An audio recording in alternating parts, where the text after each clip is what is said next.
yang mengikat atau menghubungkan keratin satu dengan yang lainnya. Gitu. Dan 50% rambut kita itu terdiri dari kaps. Nah, kalau misalkan rambut kita sehat, rambut kita kuat, otomatis kan si keratin sama si kapsnya masih utuh tuh. Jadi dia akan menempel satu sama lain, jadi ikatan rambut yang kuat, ikatan keratin yang kuat. Gitu. Jadi kayak ibarat kata kamu main lilin gitu ya, lilin satu sama lain kamu bulet-buletin tuh nempel tuh kayak gitu tuh, keratin tuh kayak gitu. Tapi apa yang terjadi kalau misalkan kapsnya ini menghilang? Kapsnya menghilang alias lemnya hilang, perekatnya hilang. Otomatis yang tadinya si keratinnya nempel satu sama lain, ditempelin sama kaps, dia karena kapsnya menghilang, dia di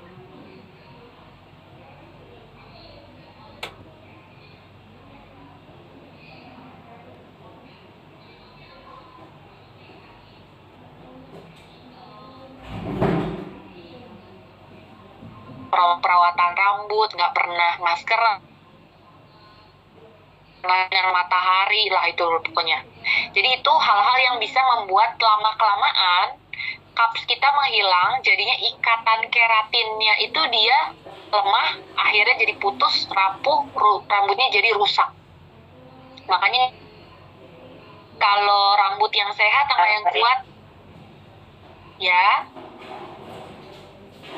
kayaknya kepencet ya. Ya, aku mute dulu ya yang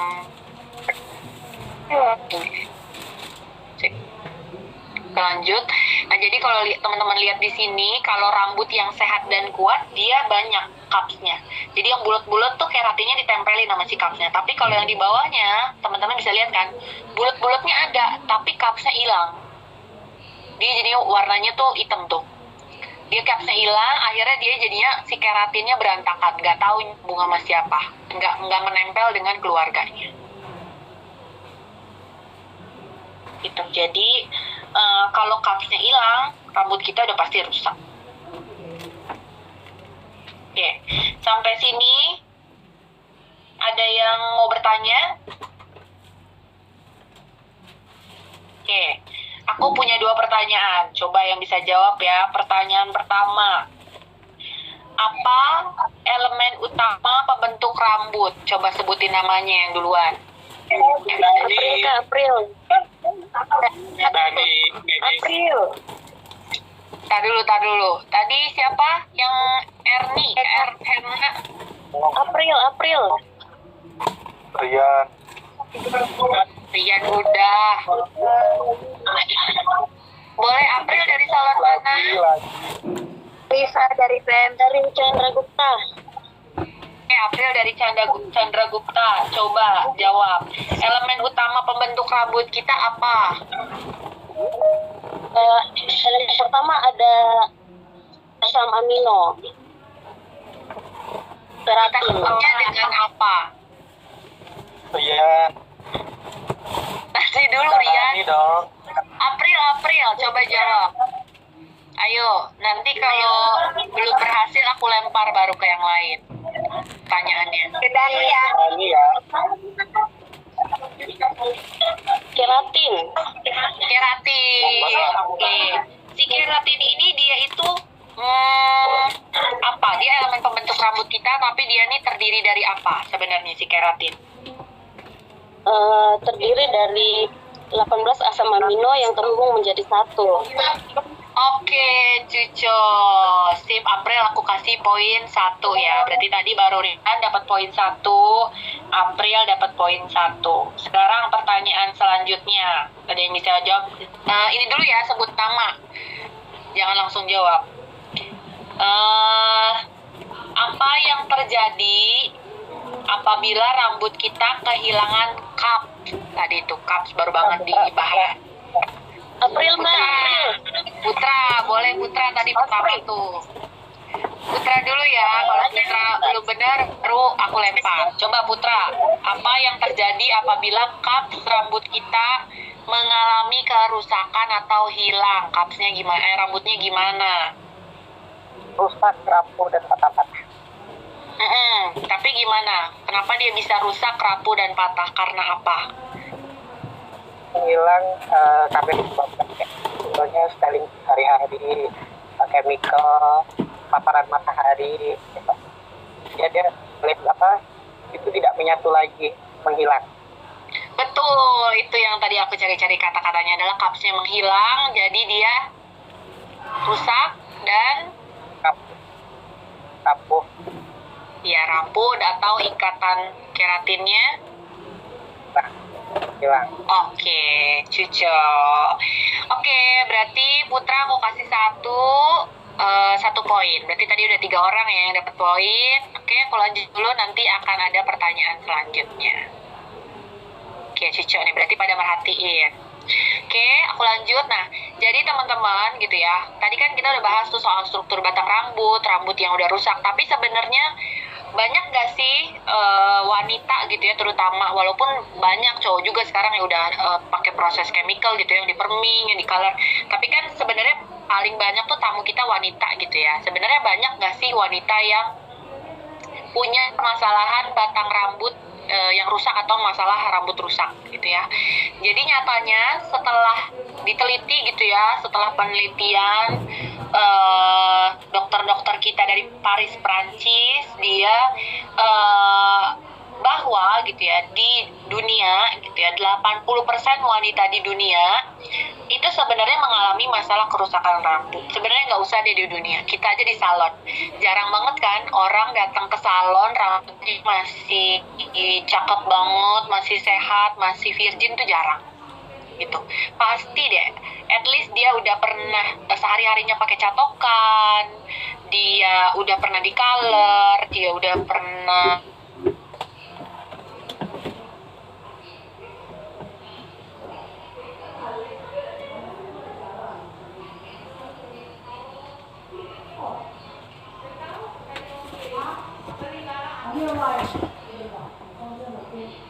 tuh 80% dari wanita di dunia masih mengalami rambut rusak. Tapi dari sekian banyak tuh 41-nya berarti sekitar setengahnya lah ya, setengahnya lebih dikit, mereka belum pakai perawatan rambut yang tepat. Jadi walaupun rambut mereka rusak, tapi mereka nggak pakai perawatan rambut rusak gitu. Jadi mereka pakai perawatannya belum sesuai gitu. Tandanya kan tadi balik lagi, marketnya masih sangat banyak. Tinggal kitanya nih bisa nggak mengedukasi mereka, membuat mereka sadar bahwa mereka nih perlu loh produk untuk perawatan rambut rusak. Pokoknya kalau di salon kalian chemical treatmentnya jalan, otomatis berarti sebenarnya tamu-tamu yang bisa teman-teman tawarin untuk produk perawatan rambut rusak tuh banyak gitu. Karena mereka pun pasti belum sadar gitu. Rata-rata ya udah mereka cuma pakai sampo aja, nggak tahu samponya buat masalahnya apa, nggak tahu produk yang dia pakai sehari-hari sebenarnya cocok nggak, bisa nggak untuk ngebenerin rambut yang rusak gitu. Nah, jadi kita refresh lagi juga, mengingat kembali sebenarnya penyebab kerusakan rambut itu gitu ya, apa aja sih sebenarnya gitu ya. Sebelum aku masuk ke slide ini, aku mau share satu video dari dokter kita yang ada di Prancis. Ini videonya pakai bahasa Inggris, cuman ada translatannya, ada terjemahannya. Nanti teman-teman bisa lihat, bisa baca aja gitu ya, translatannya dia ngomong apa. Aku share, kalau bilang ya kedengeran atau muncul atau enggak suaranya. Munculkah suara? Udah muncul. Oke, sip, silahkan ditonton. First of all, dry hair can apply to both natural and damaged hair. For natural hair, it reflects the lack of sebum and the fiber, whereas for damaged hair, a dry hair is neither shiny nor smooth, meaning that the hair surface is damaged. To make a long story short, we can say that there are 3 stages of hair profiles. We have seen that the hair structure is the central part, the cortex, surrounded by the cuticle as a shield. The first stage is for healthy hair with regular scales, a soft and shiny surface with a lot of strength and bounce. The second stage is when the hair surface is damaged. Hair becomes dry with a lack of shine, lack of smoothness, it has lost its top surface lipids. In case of severe surface damage, cuticle scales are lifted and even removed. Intercellular cement from the cuticle is lost, hair becomes dull, rough, difficult to detangle, and split ends appear. The third stage is when the hair cortex is damaged. Split ends become clearly visible as well as flyaways. Consumers will describe a loss of body, lack of suppleness, lack of bounce, breakage, and difficult to style. The keratin composite responsible for the mechanical strength of hair is being dismantled with a lot of intercellular cement. In case of severe damage, hair loses its cortex proteins such as keratin and associated proteins. Consumer will then clearly perceive a loss of matter. They will describe their hair as lifeless, especially when wet, very fragile, easy to break, and very, very sensitive to chemical treatments. Oke, tadi di si dokter Filipe dia ngomong bahwa ada nih beberapa tahapan atau jenis-jenis kerusakan rambut gitu ya. Kita mulai dulu nih, dilihat dulu dari penampangnya rambut nih, gambar-gambarnya rambut. Kita mulai dari yang paling atas, yang sehat tuh yang warna hijau. Jadi kalau rambut yang belum pernah diapa-apain tuh yang masih virgin hair banget gitu ya, biasanya kutikulanya dia masih akan rapi kelihatannya, masih tersusunnya rapat, rapi. Terus dia akan berkilau, lembut gitu ya, dan juga lebih gampang ditata. Kayak rambut tuh nurut aja dibandingnya rambut udah kita pernah proses chemical kan biasanya agak lebih kering gitu ya, lebih susah ditata. Tapi kalau rambut yang masih sehat tuh biasanya nurut-nurut aja gitu. Jadi rambut yang masih sehat tuh rambut yang belum pernah diapain, tapi dia juga dipakai perawatan produk yang tepat gitu ya. Kalau teman-teman penasaran rasanya gimana sih produk rambut kita yang masih sehat gitu ya, teman-teman raba aja nih di rambut-rambut yang deket-deket akar yang baru-baru tumbuh tuh harusnya dia rambutnya masih virgin hair termasuknya, masih rambut-rambut yang masih sehat karena dia baru banget tumbuh gitu ya. Nah, terus kita masuk ke yang kedua gitu ya. Ada yang warna kuning tuh yang ringan, ya kerusakan ringan alias rambutnya tuh di sini adalah kering. Nah, kondisi rambut yang kering, dia itu kutikulanya masih ada. Cuman kutikulanya udah mulai terangkat. Ujung-ujungnya tuh kalau kamu lihat ya, ujung-ujungnya dia itu keangkat. Jadinya si kutikula itu pas terangkat dia nyangkut satu sama lain, jadinya si rambut kita itu gampang kusut frizzy gitu kan. Nah, juga kerasanya biasanya kering, kasar gitu. Penyebabnya apa rambut kering? Kita udah sempat belajar kan ya kemarin juga pas nutritif tuh bahwa penyebab dari rambut kering adalah sinar matahari gitu ya, sering terpapar sinar matahari, air juga sebenarnya bisa menyebabkan rambut kita kering, sama kalau kita pakai alat panas hand dryer gitu ya. Nah, masuk lagi ke yang ketiga, yang warnanya oranye, yang sedang gitu ya, kerusakan sedang. Dia itu biasanya kutikulanya udah mulai pada terlepas atau mulai berantakan atau hilang. Jadi udah mulai nih bagian dalamnya kelihatan, si korteksnya udah mulai kelihatan gitu ya. Rambutnya jadi gampang patah, bercabang kayak gitu. Nah, ini penyebabnya apa? Biasanya kalau orang udah pernah sekali aja dia kena proses coloring, smoothing, perming gitu ya, atau sering dicatok pakai catokan, itu biasanya udah mulai ke kerusakan yang sedang.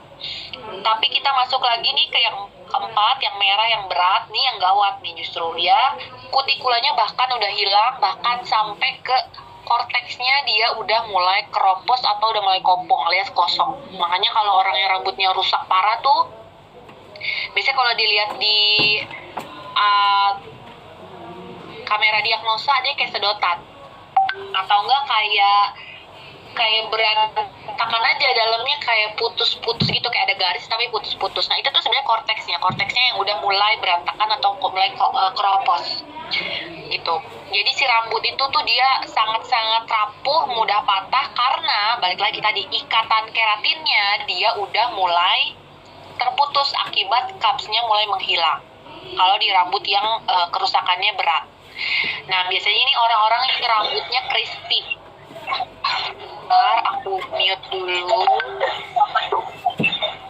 Oke. Biasanya ini orang-orang yang rambutnya tuh kerasanya udah crispy gitu ya.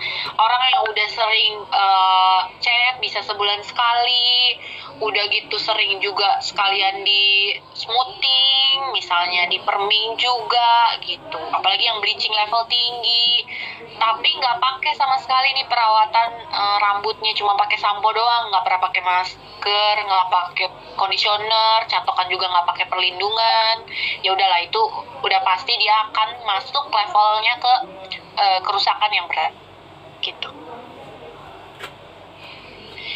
Jadi ini penyebabnya ada ibarat kata tahapan-tahapan dari kerusakan rambut.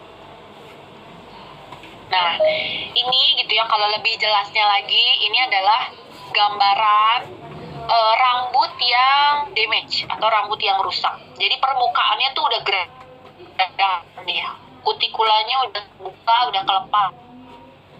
Itu kosong, yang teman-teman bisa lihat nih ada 3 gambar. Yang paling kiri itu adalah kutikula, yang tengah itu cortex yang udah mulai kosong, udah mulai keropos. Terus yang bagian yang terakhir tuh gambar yang ketiga, dia kan kayak serabut-serabut gitu ya. Nah, itu tuh adalah sebenarnya serabut-serabut cortex atau ikatan-ikatan keratin yang terputus. Nah, kondisi rambut yang udah rusak ini gitu ya, bisa diperparah, bisa jadi makin buruk kondisinya gitu ya. Kalau misalkan gitu ya, dia juga sering terpapar agresi eksternal seperti air, polusi udara, sama panas. Gitu ya. Air tadi kalau airnya kualitasnya jelek atau banyak kandungan zat kapurnya tuh juga bisa. Polusi udara tinggalnya di dekat banyak yang pabrik-pabrik, jadi polusi udaranya apalagi kalau yang kayak aku tinggal di daerah Jakarta, polusinya bukan main, say. Nah, itu juga sebenarnya bisa menyebabkan rambut kita makin rusak atau makin buruk keadaannya. Terus panas juga. Oke. Sorry, aku mute dulu ya yang belum ke-mute. Nah, jadi tadi gitu ya, air yang kita pakai, balik lagi, air yang kita pakai, dia itu kan banyak mengandung zat kapur gitu ya. Banyak mengandung zat kapur atau banyak partikel-partikel negatif lainnya. Di sini nih pasti bingung nih, Ca, Mg, K, teh apa gitu ya. Ca tuh kalsium, kalsium tuh zat kapur, magnesium, potasium, sodium tuh garam, magnesium, potasium, dan koper tuh kalau nggak salah sejenis logam. Jadi kan kalau kita air kan kadang lewat pipa ledeng, mungkin dia ada karatan atau apa, nah itu tuh ngebawa tuh partikel-partikel negatifnya. Dan si zat kapur terutama gitu yang paling banyak tuh zat kapur yang kebawa sama air pada saat